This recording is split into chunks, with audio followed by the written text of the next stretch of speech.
Crawford has just beaten Madrimov, and Canelo has an upcoming fight against Edgar Berlanga coming up in September. This begs the question, is the possibility of a Canelo versus Crawford fight viable? And who would win seeing Crawford's performance against Madrimov? I did a video on this earlier on this channel, and I said that Bud Crawford was beating Canelo. After seeing the Madrimov fight, I now know that it won't be as easy as it looks, especially at 168. However, I do believe that styles make fights, and I think that Madrimov's style can prove problematic for anyone, including Crawford, and I truly believe that, which probably contributed to why Crawford didn't look, as Crawford as he usually does. That being said, Canelo has a style that is incredibly favorable for a fighter like Terence Crawford. I just don't know how much punishment Crawford can take at 168, so I still think Crawford wins, but we're treading a really tight line here. The lower in weight the fight goes between Crawford and Canelo, the better chance I think Crawford has. Higher the weight, Canelo's obviously in favor here. Now, that's not all that there is new. Canelo has officially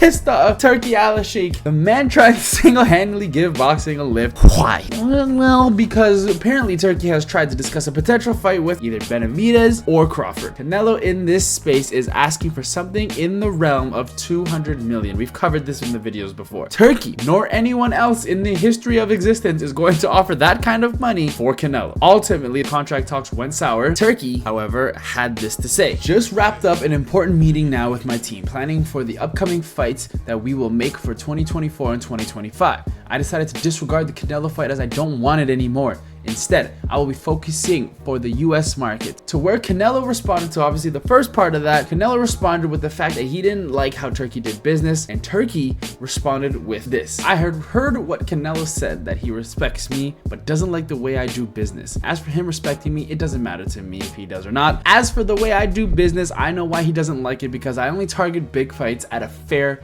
price. So of course anyone who likes easy fights won't like that, and I know how he feels after losing to Bivol, so he's been looking for easier fights ever since. Also, I'm not the one who's afraid of fighting Benavidez or Crawford. Therefore, I knew he was wasting our time and making excuses with big amounts of money that can't be paid. So I'm continuing my way to make big fights that serve the boxing world, and he's on his way to making easy show-only fights. Pretty crazy stuff. Some of the stuff that Turki said is not far from the truth, especially regarding the easier fights. For example, after the Bivol fight, he took a very washed Gennady Golovkin and whooped his ass. After that, he took a fight against John Ryder, of all people. Nobody was asking for that. Jermell Charlo, though a semi-good boxer, he had to move up from 154 to fight Canelo at 168. Jaime Munguia, decent fight. I like that. There's nothing wrong with that. And then he took a fight with Edgar Berlanga. Like, what Turki's saying isn't far from true. But let me know what you think about the Crawford versus Canelo fight and the Canelo versus Turki confrontations that they've been having online. There's definitely a lot going on in the boxing world right now, but we look to Canelo versus Berlanga on September 14th. Do not touch that dial, because we are still talking boxing in this next video. You've seen the subliminal messaging right here. Just hit it. All right, just hit that mother.